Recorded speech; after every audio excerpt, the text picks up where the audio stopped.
Hey guys, so we got a new team of the week that features a big time card. If you didn't watch my best cards for each position video, go watch that. But if you haven't, this team of the week does feature one. So we'll get into it right now with the 95 Alexander Kovanov. 5'11", so obviously, as you know, you've seen my videos, under 6 foot is kind of, at a disadvantage. But this card has endgame stats across the board, including 99 on the draw. If you like Sidney Crosby's card and build, and you are someone that can use that card, this is going to be a much cheaper version. This is a fantastic card in terms of stats and face-off, as well as his awareness stats. This almost mimics the Sidney Crosby card in almost every way, so this would be a much cheaper version. Next up, we've got the third best right-handed winger card in the 99 overall, Jack Eichel, 6'2", 203, 99s essentially everywhere across the board. This is one of the best cards in the game, and if you are able to pack this card via the team of the week, I would just keep him. There's no real reason to go after any other version of it. This is a fantastic card, and you'd be lucky if you were able to get it. Following him, we've got the 97 overall, Patrik Laine. So, Patrik Laine cards suffer from they're kind of essentially the Brent Burns cards of forwards. They're just kind of slow until their overalls catch up near the high end throughout the year, as they're so big, 6'5", 206. But this now Laine card has 99, everything that you need. He is now going to be one of the best right-handed winger cards. I would still put him slightly behind Eichel and Kovalchuk, just because of he plays a little slow, even though he does have 99 skating. And I don't mean slow; he plays a little bit slower than someone who's a little bit smaller. And his defensive awarenesses suffer a little bit. But if you were to get this or the Kovalchuk, it's really a toss up between whatever your favorite player is. But a fantastic card, and once he gets his 99, that's going to be ridiculous. Then we've got the 91 overall, Jake DeBrusk. Not a huge fan of the Jake DeBrusk cards this whole season. He does have X, which is nice because he's only got 95 skating. With that being said, he does have 92 offensive awareness for someone a team that's started late in the year, things like that, and you're looking for a left winger. He won't cost that much just because of his size and build. If you can get the X synergy, activated speed would be a little bit higher, and not terrible with the shot over 90 and whatnot. So, I'm not a huge fan. I think there are better options, but again, not a terrible card. Then we've got the 92 overall, Jake Guentzel. Same kind of thing with Crosby. If you like Crosby's build, then Guentzel could work for you. The problem with Guentzel is you got to put him on wing, as his faceoffs are only 80 overall, and there's so many good left-handed winger cards that I'm just not a fan. We've got the 6'1" Alexander Radulov, 94 overall, 99 skating, mid-90s shooting, mid-90s hand stats. This is a fantastic left-handed winger card. I'd much rather have this than the Jay Guentzel, obviously.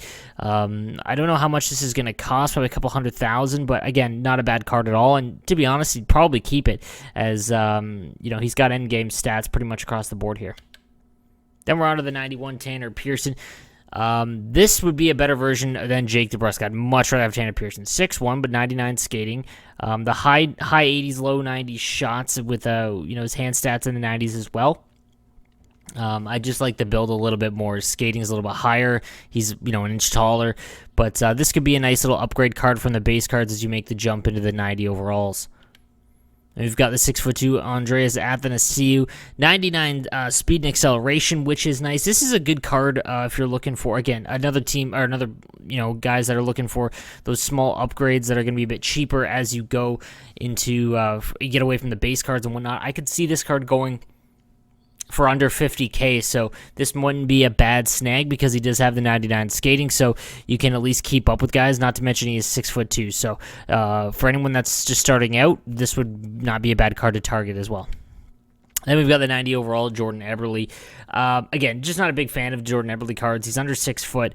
His speed is 95, acceleration, agility, the high 90s. Low, I'd rather have Tanner Pearson, to be honest with you, and he mimics the shot. This would be an avoid for me. If you are able to get it, I would just sell him immediately. After him, the fourth line is going to be Brian. I think it's Freese, Peter Tiviola, and Rito Siri. Probably butchered all of those. But let's go on to defense, where we've got the 96 Torrey Krug. Just a non-starter, unfortunately. 5'9", can't really be used effectively in NHL 20. You're just not going to be able to play good defense in your own zone. You're never going to be able to bump guys off the puck, which puts you at a big disadvantage. So this would be an instant sell for me.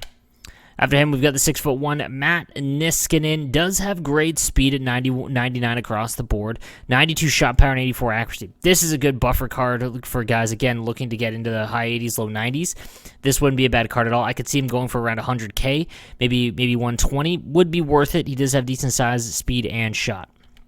Then we've got the 84 Brad Hunt.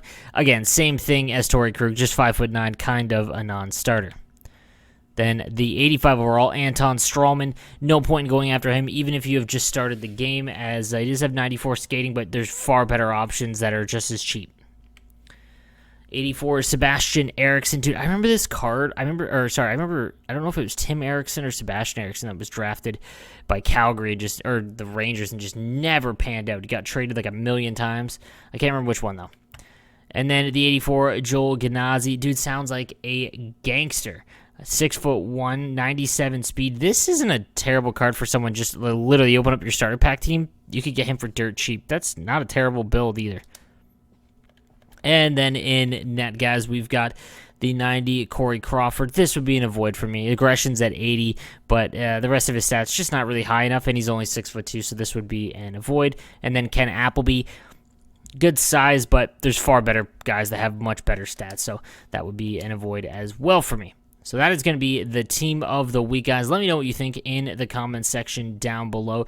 As we take a look at the other prime times, just glossing over them, the 95 Milan Gulas, interesting card, and then the 93 Jeff Carter, if you don't have the flashback or whatnot, that's actually going to be a pretty cheap card that could do damage for you as well. Also, the Shea Weber, good right-handed defenseman card if you can't get some of the high-end players. So, guys, let me know what you think in the comments section down below, and I'll see you guys tomorrow.